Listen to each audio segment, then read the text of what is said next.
Hello, it's Q&A time again. So we've got to really right at the end of November. Hi Rosie, I would like to get some advice on how to prepare my lamb's ears for winter. Stachys byzantina, big ears and silver carpet. Plants have been growing well through the summer, but have also been eaten by slugs and therefore don't look good right now. I would like to cut them to the ground, but I'm a bit worried they might not survive the winter when I cut them down. Can this plant be pruned hard in November, or should I let the leaves rot and prune them in spring? And a quick, easy answer to that is you can do both, but that's not really what you want to hear. They are a plant which is very tough. You are unlikely to really do much harm by giving them a cut back. If they are looking really untidy and unsightly, then yes, by all means, tidy off and get rid of a lot of that dead leaf. But also there is this feeling, and I've always said, that you do spring cleaning and you do all the tidying up in the spring, because the leaf and everything that you leave on the top of the plant protects the crown of the plant, and then in the spring you're able to see where all those lovely new shoots are coming, and you can reduce the plant right the way back to the center crown and it will come away and look really good. By that time all of that dead material will have rotted down and will actually have gone back down and been good replacement of nutrients into the soil where that plant is. So I hope that helps you. So really it is your decision on this. You can tidy up, but I would prefer you to leave it and allow nature to do its thing, and then in the spring give it a good tidy up and you'll have a lovely plant. Rosie, if pricking out seedlings is impossible due to mobility issues and lack of energy, what would be the best alternative to healthy plants? One seed per plug, and the potential of losing a lot of plugs because of lack of germination, or a few seeds per plug and letting them grow? And if several germinate, what do I do then? Any thoughts of making the process a bit easier of getting acceptable plants? Thank you for the videos. Okay, so I fully understand if you cannot get your fingers to work to be able to do individual seeds and pricking out. I fully understand that. One seed per plug thing is a little bit excessive from the point of view of the amount of waste that you're going to get. I would rather you try to put a pinch of seeds into each cell. Therefore, you have more chance of getting good germination. Once they have germinated and you have got a nice little plug with quite a few little seedlings in there, then just use a pair of snips or scissors and cut back to one plant and let one plant grow. That is the easiest way I would suggest for you to be able to do it and to be able to handle these plants. And I think that is really good, and to be honest, something I need to think about with people who have mobility issues is how do they do some of these techniques. Thank you very much for bringing it up.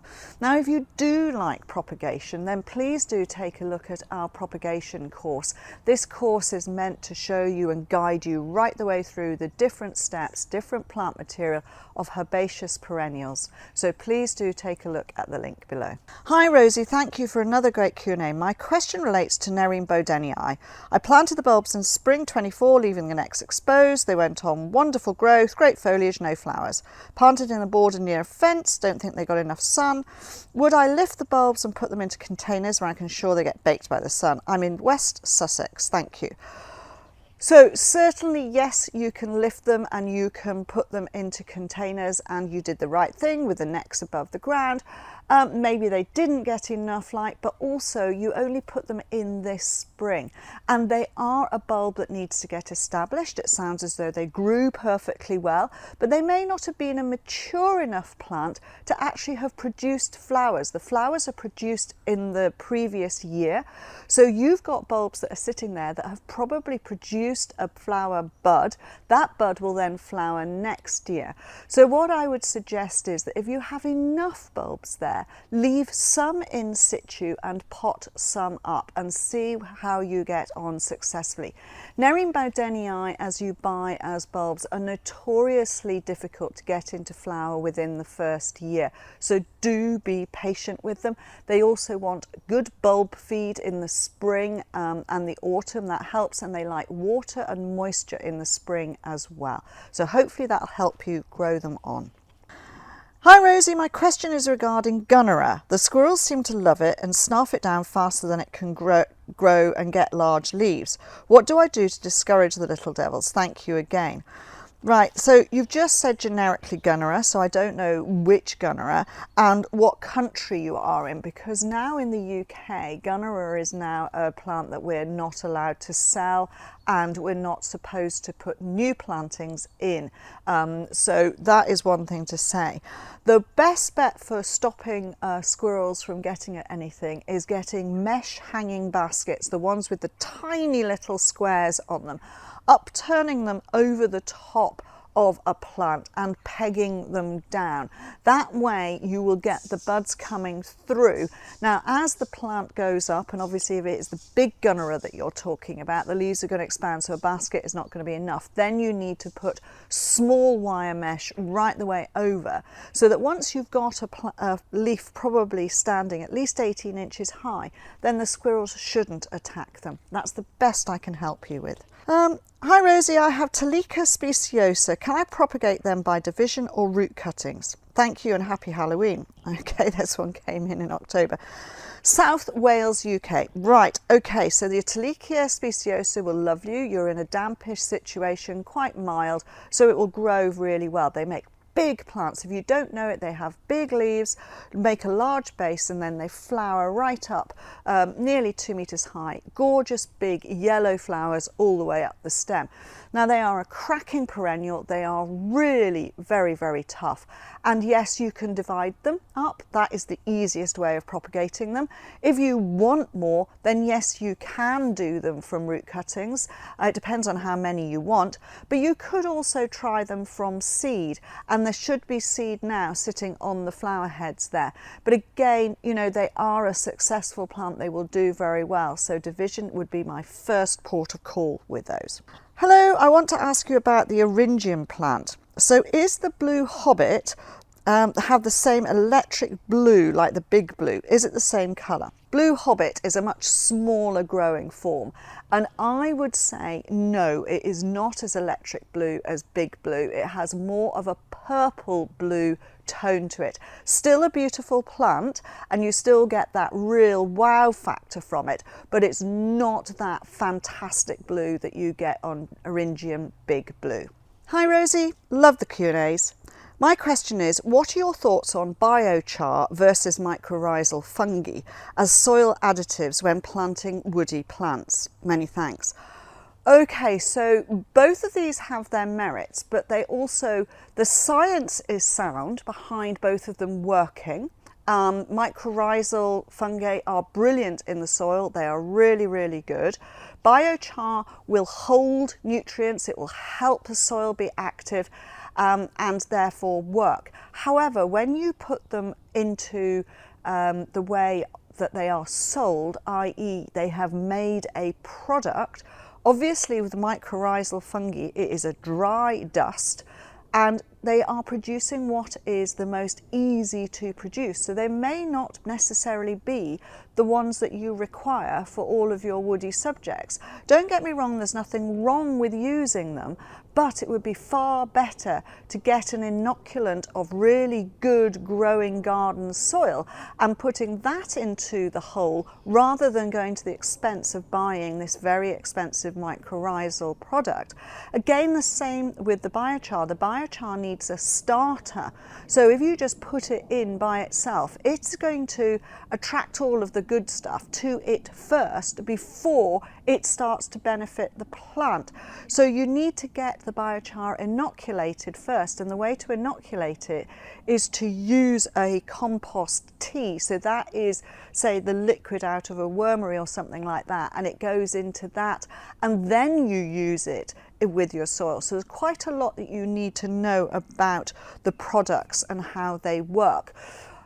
I think what happens is people buy these expensive expensive products. They think, oh my goodness me, I need to make this work properly.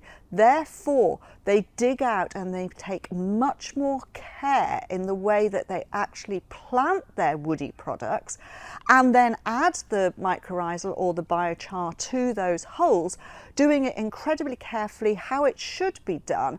And therefore, these things are basically a placebo. If you just did it all correctly in the first place, added good organic matter, a little bit of an area of the garden where you've got good plants growing as an inoculant and add that in, it's just the same thing. I hope that all makes sense to you.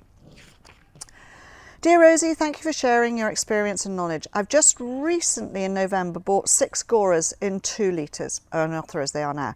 Is it safe to plant them out, or would they prefer to be left in their pots until the spring? I think you remember saying they're only half hardy. Thank you again for your help. Okay, so we are in November, you've got them in 2 litre pots. I would definitely say do not put them in the ground.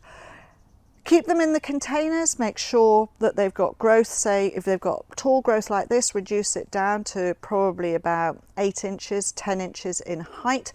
That will just protect them from rocking in the pots. Put the pots somewhere where they are protected from the wind and too much rain. If you have a cold frame, that is ideal. If you have a cold greenhouse, that is ideal. And then wait until the spring. Do not let the pots dry out completely through the winter, but do not let them be completely soaking wet either. Lift the pot, see how heavy it is. If it feels really dry, just give it a small amount of water just to keep the soil alive, or the compost alive that's in there. You're not really watering the plant, you're watering the compost. So just give it a little bit of water, and then in the spring, plant them out. If I don't have a place to store tiny plants frost-free, can they still survive outside or on shelves in a mini greenhouse and start growing again after spring? I'm thinking autumn sowing is still done in colder climates like mine in Sweden, but there is still little information about it online. Thank you.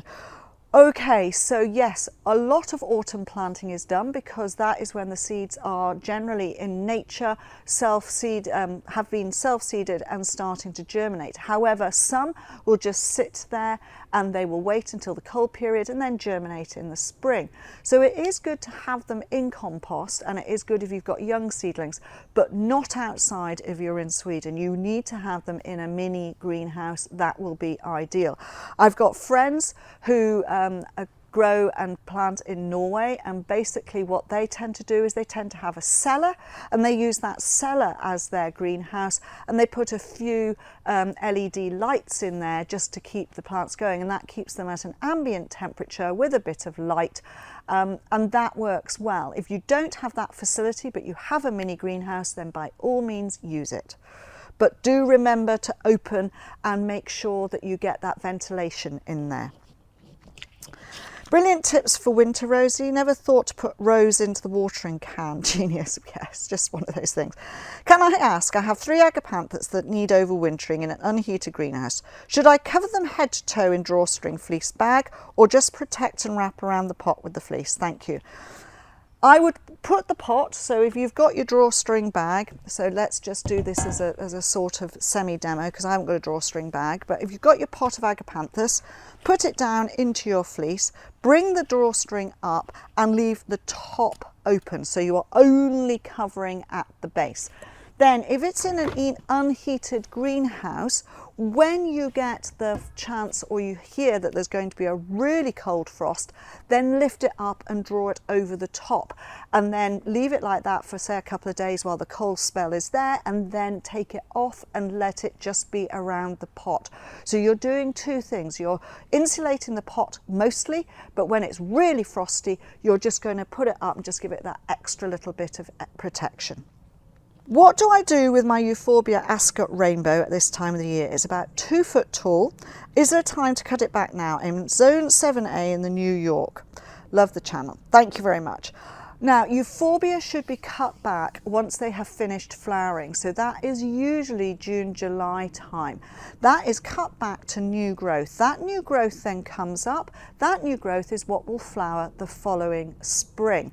So if you have got old dead flower heads on your Euphorbia, then by all means cut those down. But anything else which is new growth, leave there and wait until it's flowered and cut back after it has flowered. Can I take leaf cuttings from zebra grass to start new plants? There is no way I'll be able to dig up and divide my huge zebra grass clumps. Okay, now you're just calling it zebra grass. I'm assuming you mean Miscanthus zebrinus. And no, you can't really take leaf cuttings from it. But what you can do is, as it's coming through in the spring, you will see lovely new shoots, and you can cut off, and you probably need to do it with a little saw, and you can cut off small bits. It's like doing micro splits off the plant, and you'll find it'll come with a little tiny bit of root as well, but you can't do what are true leaf cuttings. So you're taking small basal cuttings from them. We've done a roundup of lots of questions that have been left and not left in the community tab. So I'm just finishing off with this one. So this was left on the insulation and watering video. So let's see what this person is wanting to ask. So we do not normally do more than one question per person, but because this was left on that video and pertaining to that video, and we're doing a roundup, I have decided that I will do it in this case. Okay, when could I repot my Prunus autumnalis that is flowering? It's an autumn blooms at the moment. I need to move it to a bigger pot. The answer to that is wait until it has finished flowering, and then you should be able to move it. If you try and do it while it's flowering, that will cause it a little bit of stress. So wait until it's finished flowering and then tip it out of the pot and put it into a bigger pot. Give it some good compost as well. Acer trees during cold snap. Do I need to wrap the whole tree in fleece to protect it, especially when the forecast is below zero and very windy? No, that shouldn't be a problem. Acer trees are usually pretty tough. Now, if you've got them in containers and you know you're a cold, windy site, then do the whole of that fleecing or hessian around the actual pot. If it's really, really cold, then you can fleece up the actual stem of the plant. That is usually really good. So the whole of the stem of the plant to the growth. And then if you have a really, really cold spell, then fleece over the top, but don't leave it there all the time. Remove it so that it gets airflow into the plant itself. They are tough, they are perennial trees. So just try not to mollycoddle. Try not to I can't even say that word now. Try not to mollycoddle them too much. Roses in containers. Although they hibernate during winter, you still have to ensure the soil is moist. Does this apply to other herbaceous plants in containers? Water them every 2 weeks to ensure the compost is not dry. We live in an exposed hill and windy. We're getting sometimes up to 50 km per hour. Okay, so yes, they need a little bit of moisture, but if your pots are outside, then they're going to get the rain anyway, so you don't need to do any extra.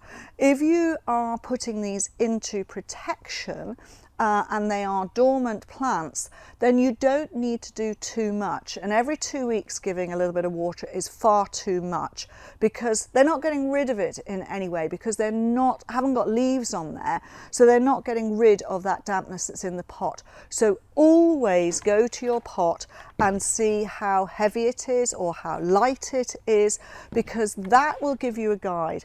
And also, don't just look at the top of the compost to say, oh, it's dry. Stick your finger down in and just double check that it isn't moist down at the bottom. Maybe have a tip and see how moist it is at the bottom of the pot as well. If it's moist at the bottom, leave it. Do not put water, and that's the same with all of the herbaceous stuff as well. I hope that's cleared up those few points you had from that video. Thank you very much. Thank you all for watching, and please do subscribe to the channel. If you want to watch another video of mine, YouTube thinks this one is perfect for you.